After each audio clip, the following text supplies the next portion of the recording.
સ્વાગત છે તમારું પૂનમ્સ ફ્લેવર કિચનમાં। આજે હું તમને બનાવતા શીખવાડીશ ગળા થેપલા। અને આ થેપલા તમે 5 દિવસ સુધી બહાર જ સાચવી શકશો અને ફ્રીઝમાં રાખશો તો વધારે દિવસ સુધી સારા રહેશે।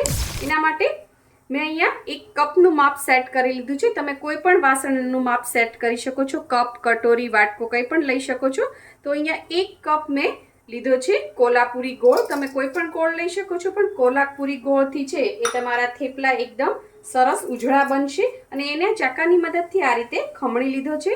1 કપ ગોળ હતો તો એની સામે હું અહીંયા 1 કપ પાણી નાખું છું અને હાથેથી જ આ રીતે એને મસળી લેવાનું છે। પાણી છે એ ગરમ નથી કરવાનું। ઘણા લોકો છે એ ગોળને અંદર પાણીમાં ઉકાળતા હોય છે, એ ટ્રીક બિલકુલ નથી કરવાની। એનાથી થેપલા છે એ કડક થઈ જતા હોય છે। ઠંડા પાણીમાં જ, એટલે કે નોર્મલ રૂમ ટેમ્પરેચર ઉપર આપણું જે પાણી હોય એમાં જ તે આ રીતે ગોળ નાખી દેવાનો। અને આને હવે તમે 5-7 મિનિટ આમનામ જ છોડી દેશો એટલે ગોળ બધો સરસ ઓગળી જશે। ગોળ સરસ ઓગળી ગયો છે, આપણે હવે એને ગાળી લઈએ। ગાળવું જરૂરી છે જેથી ગોળમાં કાકરી હોય, કોઈ અશુદ્ધિ હોય અથવા કોઈ કણી રહી ગઈ હોય જે ઓગળી ના હોય એ બધું સરસ આમાં ગળાઈ જાય। અને હવે ત્યારબાદ આપણે જે કપથી ગોળ લીધો તો એ જ કપથી મેં અહીંયા લીધો છે ઘઉંનો લોટ અને એને ચાળી લીધો છે। 2 કપ લઉં છું હું અહીંયા। અને આપણે જે આ ગળા થેપલા બનાવીએ છીએ એકદમ દેશી જૂની રીતથી, ગામડાની રીતથી બનાવીએ છીએ। હવે આપણે એની અંદર નાખીશું 1 મોટી ચમચી ભરીને તેલ। હા, તેલ નાખવાનું છે। બહુ બધા લોકો ઘી નાખે છે, ઘી નથી નાખવાનું। ઘીથી છે એ થેપલા ચવળ થઈ જશે, કડક થઈ જશે, એટલે તેલનું મોણ નાખવાનું। હવે અહીંયા મેં 1 ચપટી જેટલો કાળા મરીનો પાવડર લીધો છે, એક જ નાની ચપટી જેટલો, નખમાં સમાય એટલો લીધો છે। તમારે ન નાખવું હોય તો નહીં નાખતા, પણ આ નાખવાથી ગેસ નહીં થાય, એનાથી આટલાથી કોઈ ટેસ્ટ નહીં આવી જાય, ટેસ્ટમાં કોઈ ફેર નહીં પડે, પણ ગેસ નહીં થાય। કારણ કે જ્યારે પણ આપણે ગળા થેપલા બનાવતા હોય છે એ સાતમ ઉપર બનાવતા હોય છે અને ઠંડા ખાતા હોય છે। જેમ આપણે શાકમાં હિંગ નાખીએ છીએ જરાક, એ રીતે આમાં જરાક મરીનો પાવડર નાખી દેવાનો અને બધું સરસ આ રીતે મિક્સ કરી દેવાનું। અને ત્યારબાદ આપણે આ ગોળનું પાણી નાખતા જવાનું અને લોટ બાંધતા જવાનું છે। ઘણાના ઘરમાં વધારે ગળ્યું ખવાતું હોય તો તમારે ગોળનું પ્રમાણ વધારી દેવાનું। આ પરફેક્ટ માપ છે। ઘણીવાર ઘણા ગોળ પણ વધારે ગળા આવતા હોય છે, ઓછા ગળા આવતા હોય છે, એ રીતે તમારું માપ સેટ કરી લેવાનું। અને હા, ઘણા લોકો છે આની અંદર તલ, વરિયાળી, એલચી એવું પણ બધું નાખતા હોય છે। જો તમને પસંદ હોય તો નાખવાનું, પણ જે જૂની ગામડાની રીત છે એમાં એ લોકો કોઈ આવી બધી વસ્તુઓ નાખતા નથી હોતા। હવે થોડું થોડું પાણી નાખી અને સરસથી લોટ બાંધી લઉં છું હું અહીંયા। મેં અહીંયા સરસ લોટ બાંધી દીધો છે। થોડુંક પાણી વધ્યું છે તો રાખી દીધું છે। રોટલી જેવો લોટ બાંધવાનો, જો ઘટે તો વધારે નાખવાનું અને વધે તો થોડું રાખી દેવાનું, પણ લોટ છે એ રોટલી જેવો બંધાવવો જોઈએ। કારણ કે ઘઉં ઉપર ડિપેન્ડ કરે છે, અમુક ઘઉં છે એ વધારે પાણી પીતા હોય છે। હવે આની અંદર આપણે થોડું ઉપર આ રીતે અડધી ચમચી જેટલું તેલ નાખી અને આને ઢાંકી અને 5 મિનિટ રહેવા દેવાનો છે, એટલે એની અંદર સરસ ફૂણ આવી જાય અને થેપલા છે આપણા એકદમ સોફ્ટ થાય। 5 મિનિટ થઈ ગઈ છે, આપણે આને સરસ મસળી લઈએ। ઉપર જે તેલ નાખ્યું છે 2 મિનિટ સુધી આ રીતે એને મસળવાનું છે અને પછી એના નાના નાના ગોળા કરી લેવાના છે। થેપલા માટે ગોળા રેડી થઈ ગયા છે। હવે આપણે થેપલાને જ્યારે શેકશું ત્યારે મેં આમાં 5 થી 6 ચમચી દેશી ઘી લઈ લીધું છે। એકલા ઘીથી નહીં શેકવાના, એની અંદર 1 થી 1.5 ચમચી જેટલું તેલ નાખી દેવાનું। આનાથી શું થશે કે થેપલા છે એ કડક નહીં થાય। એકલા ઘીથી જ્યારે તમે થેપલા ચોળવો છો ત્યારે આની અંદર ગોળ છે અને ઘી બે પહેલાં ગરમ થશે અને જ્યારે થેપલા ઠંડા થશે એટલે થેપલા છે એ ખાખરા જેવા થઈ જતા હોય છે, કડક થઈ જતા હોય છે। 1 ચમચી 1 થી 1.5 ચમચી આ રીતે તેલ નાખવાથી થેપલા છે એ કડક નહીં થાય અને ઘીમાં સરસ શેકાઈ જશે। આપણે મોણમાં પણ ઓઇલ લીધું છે, એનો સ્મેલ પણ નહીં આવે એની। ઘણા લોકોને એમ થાય છે કે ઓઇલની સ્મેલ આવશે, પણ એ નહીં આવે।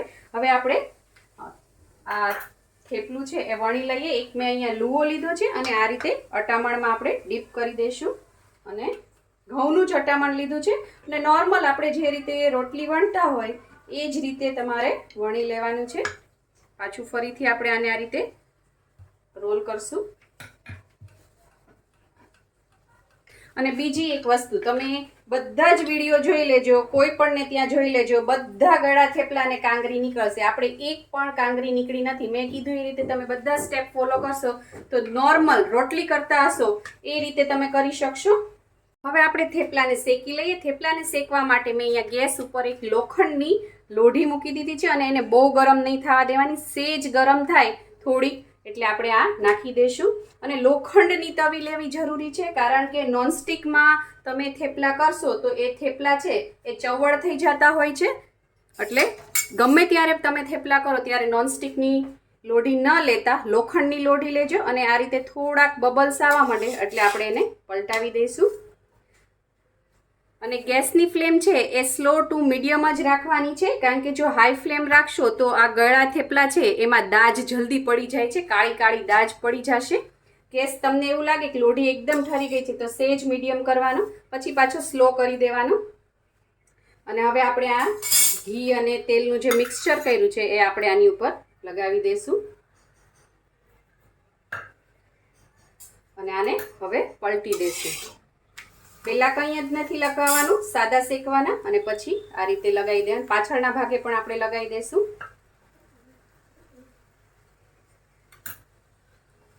અને વારે વારે છે એ તાવીથો નહીં લગાવવાનો. આ રીતે ઘણા લોકોને બહુ એવી ટેવ હોય છે આ રીતે શેકતા હોય છે, એમ નહીં શેકવાના, એનાથી કડક થઈ જતા હોય છે. તમે જોઈ શકો છો કેવી સરસ પિંકિશ જેવી દાજ પડી છે. ક્યાંક તમને સેજ કાચું લાગે તો કોરે સેજ પ્રેસ કરવાનું, બહુ ભાર નહીં દેવાનો, નહીંતર એનાથી થેપલા છે એમાં દાજ પડી જતી હોય છે કાળી, અને એ કડક અને ચવડ થઈ જતા હોય છે. તમે જોઈ શકો છો બંને બાજુ સરસ શેકાઈ ગયું છે. હવે આપણે આને એક પ્લેટમાં કાઢી લેશું અને આ જ રીતે બધા આપણે થેપલા રેડી કરી દઈએ. તો તૈયાર છે આપણા મીઠા થેપલા. તમે જોઈ શકો છો બધા થેપલા સરસ રેડી થઈ ગયા છે.